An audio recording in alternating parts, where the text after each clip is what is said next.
Gannavaram airport కు అంతర్జాతీయ హోదా లభించింది. ఈ మేరకు కేంద్ర కేబినెట్ ఆమోదించింది.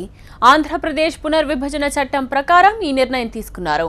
అంతర్జాతీయ హోదాతో ఇక నుంచి దేశీయ అంతర్జాతీయ పర్యాటక రంగం అభివృద్ధి చెందుతుందని కేంద్ర ప్రభుత్వం అభిప్రాయపడుతోంది.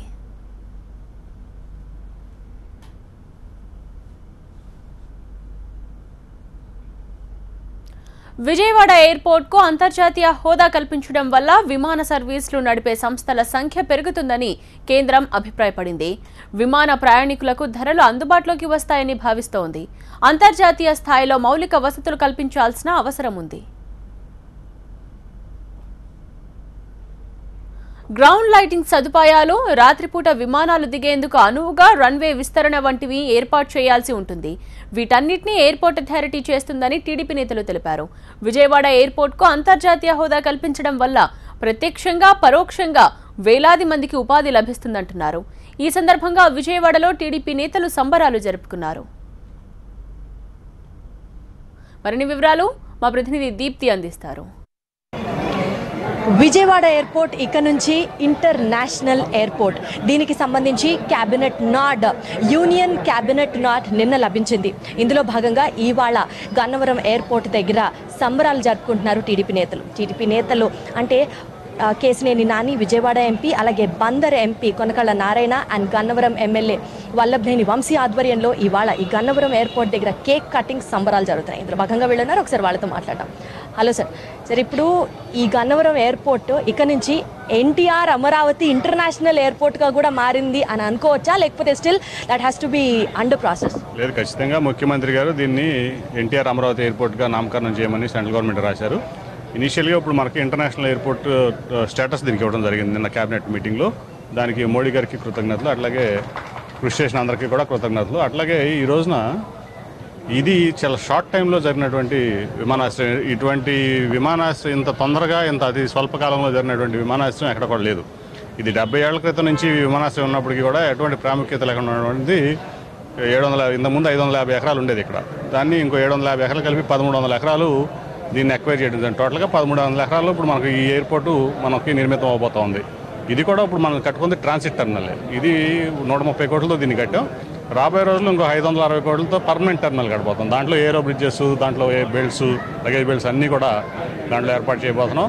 కాబట్టి టోటల్గా కూడా ఇది గేట్వే ఆఫ్ ఆంధ్రప్రదేశ్గా దీన్ని వస్తుంది. కాబట్టి ఖచ్చితంగా దీన్ని ఎన్టీఆర్ అమరావతి ఎయిర్పోర్ట్ కింద నామకరణం చేయడం జరిగింది. నానిగారు, మీరు ఇప్పుడు చెప్పినట్లుగానే ఇది టెంపరీ ట్రాన్సిట్ టర్మినల్ అని చెప్పి ట్రాన్సిట్ టర్మినల్ అండ్ తర్వాత పర్మనెంట్ గా కూడా ఇంకొక టర్మినల్ బిల్డ్ చేస్తారంటారు. వైసీపీ వాళ్ళు ఇదే పాయింట్ ని ఎక్కువ ఫోకస్ చేస్తూ అన్ని టెంపరీయే, అన్ని ట్రాన్సిటే అంటున్నారు.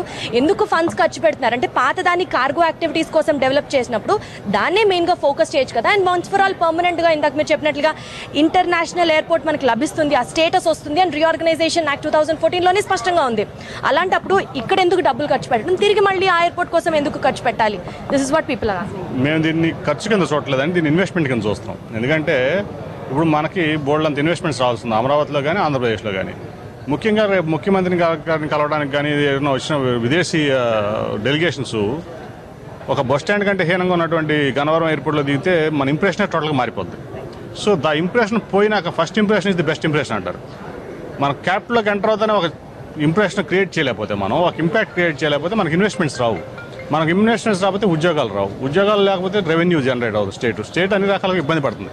130 కోట్లతో ఇది కూడా మనకేం వేస్ట్ అవ్వదు. ఎందుకంటే ఇది రేపు కార్గో టర్మినల్ కింద వాడతాం.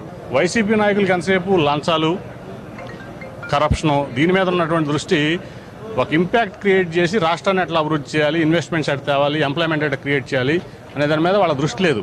వాళ్ళంతా ఎంతసేపు ఎక్కడ దాచుకుందాం అనే తత్వం. కాబట్టి వాళ్ళకి ఇవన్నీ అర్థం కావు. కాబట్టి వాళ్ళ విమర్శలు కూడా మేము పెద్ద సీరియస్గా తీసుకోవట్లేదు. తెలియని వ్యక్తులు చేసేటువంటి ఇన్వెస్ట్మెంట్స్ని ఏనికి వెళ్తుంటే 1000 కుక్కలు మురుగుతూ ఉంటాయి. ఈ ఎయిర్పోర్ట్ డెవలప్మెంట్ కోసం ఇప్పటి వరకు కేంద్రం దగ్గర నుంచి ఎంత నిధులు వచ్చాయి అండ్ ఇంకా ఎంత రాబోతున్నాయి? ఇప్పుడు ఎయిర్పోర్ట్ నిమిత్తంగా భూమి సేకరించాల్సింది రాష్ట్ర ప్రభుత్వం. కన్స్ట్రక్షన్ అంతా కూడా కేంద్ర ప్రభుత్వం. ఎంతైతే ఖర్చు అవుతుందో ఇప్పుడు 2000 కోట్ల రూపాయలు టార్గెట్. ఆల్రెడీ 130 కోట్ల రూపాయలతో నిర్మాణం జరిగిపోయింది. ఇవాళ ఎంత కన్స్ట్రక్షన్ జరిగినా కూడా ఇంటర్నేషనల్ ఎయిర్పోర్ట్ కానీ హజ్ నిర్మాణం కానీ ఏ ప్లాట్ఫామ్స్ నిర్మాణం కానీ ఏం చేసినా కూడా కేంద్ర ప్రభుత్వం నిధులతోనే చేస్తాం. కేవలం భూమి మాత్రమే రాష్ట్ర ప్రభుత్వం సేకరించేస్తుంది. ఇక్కడ భూమి ఇచ్చిన రైతులకి రాజధానిలో మనం ల్యాండ్ ఇవ్వడానికి మనం కమిట్ అయ్యాం. మరి వంశీ గారు రైతులంతా బాబు గారితో మాట్లాడతాం, ఆయన దాని గురించి రైతులు దాన్ని సహకరించడం వల్ల ఇదంతా చేసుకోగలుగుతాం. కేంద్ర ప్రభుత్వ సహకారంతో, రైతుల సహకారంతో, చంద్రబాబు నాయుడు గారి యొక్క కార్యదక్షతతో ఇవాళ రాష్ట్రం అభివృద్ధి చెందుతూ ఉంది. రైట్, మొత్తానికి ఇంత ఫాస్ట్గా డెవలప్మెంట్ జరుగుతున్నప్పటికీ కూడా ఇక్కడ గ్రౌండ్ రియాలిటీ పిక్చర్లో రైతులు తమ భూములు ఇచ్చిన వాళ్ళు ఎవరైతే ఉన్నారో ఇంకా వాళ్ళకి వాళ్ళ ప్లాట్లు అందట్లేదు అని చెప్తున్నారు. స్థానికంగా ఎమ్మెల్యే ఉన్నారు వల్లభనేని వంశీ. సార్, మీరు చెప్పండి సార్, ఈ ప్రాక్టికల్గా ప్రాబ్లం డెవలప్మెంట్ జరుగుతుందని ఆనందం ఒకవైపు ఉండగా రైతుల సమస్యలు ఇంకా తీరట్లేదు, ఇంకా టైం పడుతుంది అన్న ఒక టాక్ వినిపిస్తోంది. దీనికి మీరేం చెప్తారు? ల్యాండ్ పూలింగ్ కాన్సెప్ట్లో కూడా భూములు ఉన్న రైతులు ఎవరైనా అంటే మన రాజధాని ప్రాంతంలో ప్లాటింగ్కి అవసరమైన వాళ్ళు కొనుక్కోవచ్చు అనేటువంటి ఫ్లెక్సిబిలిటీ ఇవ్వడంతో ఇక్కడున్న రైతులందరూ కూడా ఆల్మోస్ట్ అమ్ముకున్నారు.